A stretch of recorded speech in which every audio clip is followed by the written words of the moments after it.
Welcome everybody to another YouTube exclusive Voice of Nick episode, playing more Pillars of the Earth, and we're back in a place where they're building a church or something, so Jack might be around somewhere. Let's go look around. Just like in Kingsbridge, although the design looks very different, almost from another world. You and me both know, being a mother is not easy. Like the ones Tom used to make. Aren't they usually round? Never seen them like this. Back in Kingsbridge, everything feels so far away now. Seems self-assured. Bit of anger on his lip, though. Good day. Are you the master builder? What is it? I'm looking for a mason who may have passed through here. An Englishman with carroty hair. He calls himself Jack Jackson. A redhead? Yes. Did you see him? He might have asked for work here. No, I'm not looking for new masons. We're just doing repairs.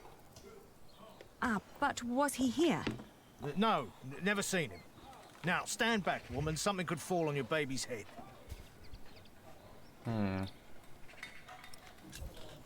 Are there other construction sites around Tours? Well, yes. It's a big town. And where would an outsider most likely find a job? Dunno. Ask around. May I talk to your workers? No, they're busy.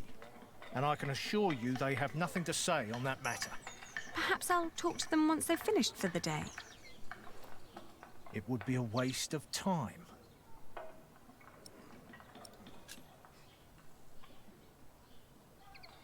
You hesitated when I mentioned a redhead. Are you sure you haven't seen him? Yes, I am sure. All right, he was here. Was working for me. But I had to throw him out after 2 or 3 days. Why? Because he was all want. Let me redesign the roof, let me make the nave lighter. All pretty ideas, but he never shut up long enough to do the work he was supposed to do. Shit, that man was almost as needy as my son when he was still a brat. He does know a lot about his craft. Well, I know masons like him. They grow up gifted, but without a mote of discipline in their guts. Can't work with someone like that. Do you know where he went next? No idea. Maybe to Limoges or Angoulême. Maybe even to La Rochelle. Seemed to have plans for every cathedral on God's green earth, but none for himself. I understand.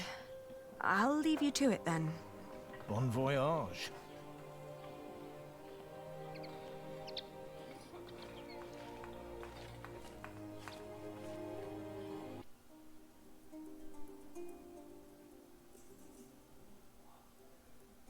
Oh wow, we got multiple choices here. I love how they're in France, and these guys are, we assume, at least most of them are French, but they just give them straight up like low class English accents. Not even like regular English accent, like, you know, proper speech English accent, but like a it's like we're in England. I appreciate it though. If they don't want to do a French accent, that's the next best thing, I guess. Okay, Limoges is a flourishing artistic center. Angoulême, another site with another cathedral. Doesn't sound exciting. La Rochelle, an important and free port town. I'm gonna guess it's the one with the cathedral, which means we want to go to everywhere except that. We had just left Tours when I suddenly felt dizzy. I stopped and made rest, trying to catch my breath, then lost my breakfast in a ditch at the side of the road. To my horror, our baby too had grown pale, his breath shallow like that of an old man. I tried not to panic, but the next inn was a long distance away and we couldn't stay on the road where it was wet and cold. Uh-oh. Head back and rest or make it to Poitiers? Man, I think we gotta go back. Back in Tours, the fever got worse. I remember people carrying me into a room, laying me on a bed. I tried to feed my baby, but after that, everything turned into a blur. When I awoke, Jack was standing next to my bed. He scolded me for following him.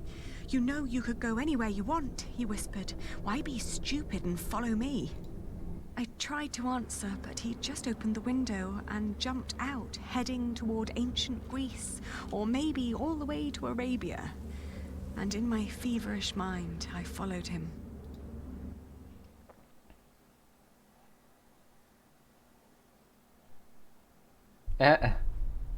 Greece or Arabia? Greece, the birthplace of philosophy. Arabia, the cradle of civilization. I guess Greece is closer. The further I went, the angrier I got. For years, I'd been fighting for my family. I'd committed myself to an oath to my father. I'd built up a business to sustain it, and even married a man I despised so I could create a future for the people around me. I'd known nothing but my duty to the men in my life, while the man I was trying to find lived a life of casual irresponsibility. He traveled the world on a whim to learn about mathematics and philosophy, while I had to raise the child he'd fathered. When could I ever do anything just for myself? I asked the world as I went on.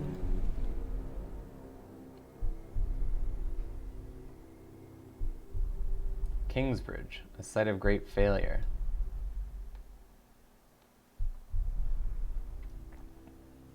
I'd traveled in a circle all the way to the edge of the world and back, only to return to the place of our failure.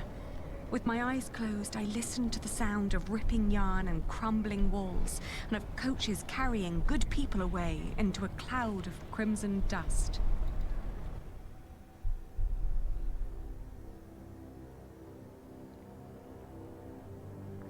When the last moat had settled, I opened my eyes again and found myself in a dirty little room. An old maid was sitting next to my bed and smiled at me, then handed me my baby.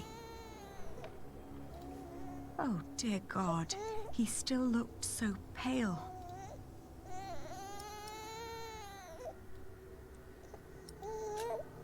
I tried to feed him, but he refused. Oh, please, God, let him live. Don't punish him for my own sins. I gently caressed his head until finally he put his mouth to my breast and drank more and more, becoming greedier with every swallow. We had both been spared. We rested one more day. Then I gathered my things and headed back to the cathedral to thank the Lord for his mercy.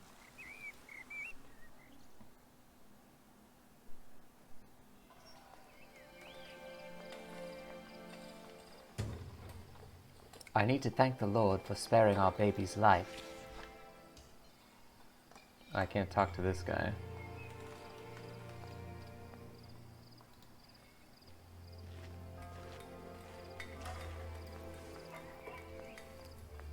I thank you, dear Lord. All right, steady I now. thank you for having spared my child. I thank you for... Don't let go until it's done. Oop. But why are you showing mercy on me? I failed everyone I cared about. I failed Jack. I failed my brother. And if I never return, I would also break the oath I had given Father. It's just that I feel like I've never had a life of my own. I've always fought for others. And this may be the very first time that I fight for something that I only want for myself. Maybe I should just go back and help rebuild Kingsbridge. Maybe Jack doesn't even care for me anymore. Amen. Huh. Look at this guy. I recognize the artwork on that. It's this. I've seen one of those before. It's amazing, isn't it? The man who did that really had it in him. I agree. He always did. Oh, you knew Master Jacques. Yes, but it's been a while since I last saw him. It's a shame that the Master let him go. In just 1 month, he did so many things. What did he do? He came up with ideas for how to make the construction easier. But the master didn't want to hear it. To tell you the truth, everyone thinks that he feared for his own job having someone like that around. The last thing Jack did was carve that corbel. It was the one thing the master let him do. Then when he was done, he was asked to leave. It bears so much pain. I know. Jacques worked very hard on it. He was impatient and had a temper, but you could see that he tried to overcome it. Conquering that rock was very important to him. Oh, I understand that so well. Do you happen to know where he went next? He wanted to walk the pilgrim trail to Santiago de Compostela. The Camino? The Way of St. James? He said he might find someone there who knew his father. Just one more thing. How was he when he left? Never thought about that. Relieved, I guess. He seemed ready for something new. Thank you so much for your help. Think nothing of it. And good luck on your travels. May you find what you are looking for.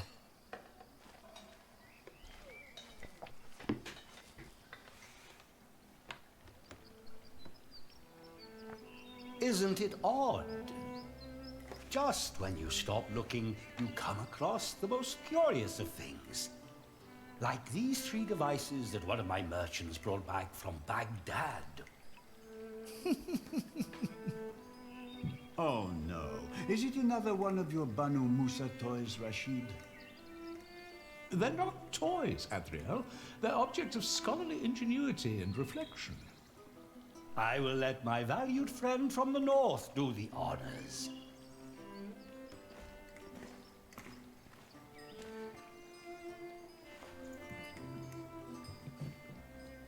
Jack, if you may. Cool. I love this architectural style. Rib vaults. Pointed For one, arches. Let me draw your attention to the magnificent songbird on the table. These builders are geniuses. And then to that wondrous donkey next to the entrance. Another new device. Although This one works with the steam. most astounding thing of Pure all ingenuity. stands right between them. Water to cool off in the That afternoon. statuette. Ha, precisely. But one thing at a time. Let us let Jack decide what to demonstrate first. Too heavy to carry around. No, it's too heavy. Another new device. This one works with steam. Pure ingenuity.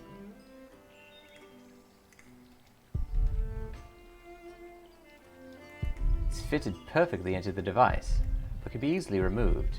Usually holds water. He likes to take his time, doesn't he? It's empty.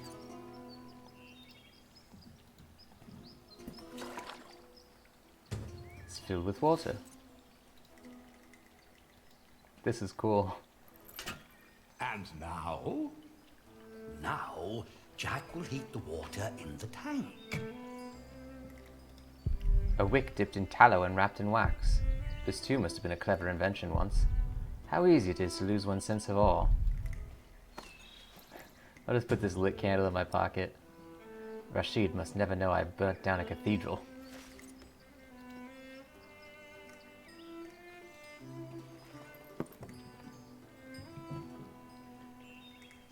It's so beautiful it will make you cry. Just listen.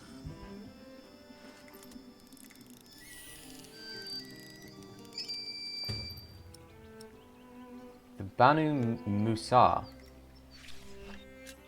The Banu Musa. The Banu Musa brothers were 3 scholars of Persian descent who lived in Baghdad in the 9th century. They're known for the Book of Ingenious Devices, a large illustrated collection of mechanical appliances and automata. These automata were largely designed for entertainment, but featured in innovative engineering. The brothers also wrote books on astronomy, astrology, and geometry, the last of which had a great influence on both Islamic and European mathematicians. Well, how marvelous! How does it work? Maybe it's a miracle. Right. Go on, Jack. Tell them.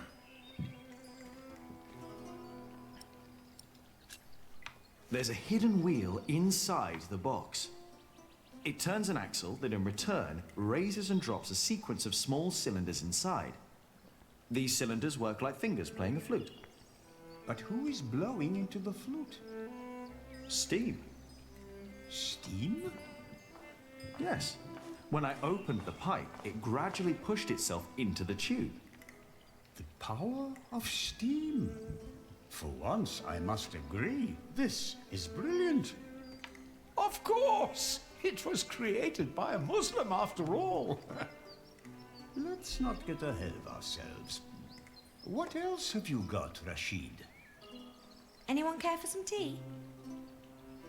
Thank you, my daughter. We will have some as soon as Jack has finished our presentation. Mind if I watch? Of course not. So, who is this man, Rashid? Jack is a friend of the house. A brilliant man, a scholar and a talented artist. Rashid and his friends. Just the other day, he explained Euclid to me. What is that? A Greek who wrote a book called The Elements of Geometry. The Egyptians translated it into Arabic, and now the Englishmen are turning it into Latin. How very peculiar. A Jew, a Muslim, and a converted Christian, yet their quarrels are always playful, full of wisdom and curiosity. She brought tea, but of course that's just a pretense. She's too clever. This is an excuse to listen. Don't let me distract you, Jack. Plain wood with stone eyes. One of Rashid's new toys. It's from a country far east of here. It runs with water alone.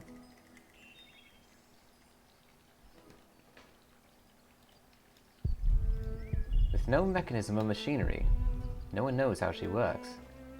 On second thought, why don't you save the lady for last? Otherwise, the other two devices might appear bland and boring in comparison. I agree. What are the other devices then? I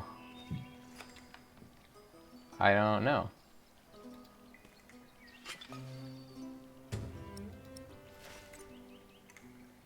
No, it's too heavy.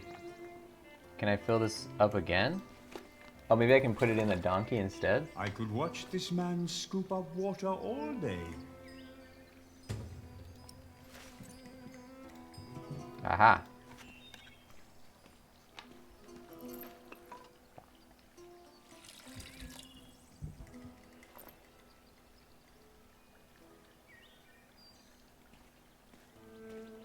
Now, watch the head.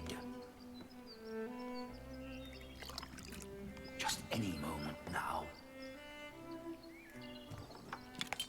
There. Did you see? It threw up. Rashid, this is disgusting. Oh, far from it. Would you kindly explain how it works, Jack? You see that bowl floating on top of the water?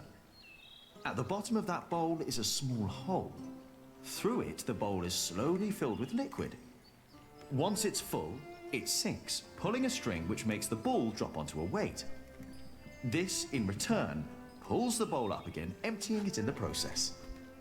Thus resetting the entire mechanism. If you timed it perfectly, you could make it drop a ball at every hour. Turning it into a clock. How clever.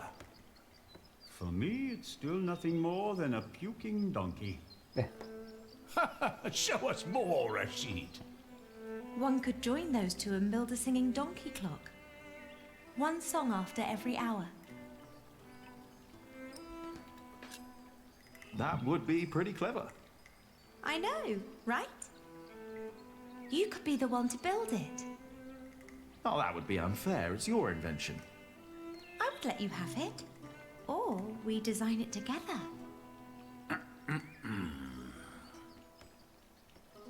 You still haven't shown us that statuette yet. Of course. Jack, if you may. All right, this is going to be the big one. Ladies and gents, that's going to do it for Pillars of the Earth this time. Make sure you're subscribed on this YouTube channel if you want to see more. These episodes come out every Tuesday, Thursday, Saturday, and Sunday, 4 times a week. I'll see you on the next one. Thank you for watching, and bye-bye.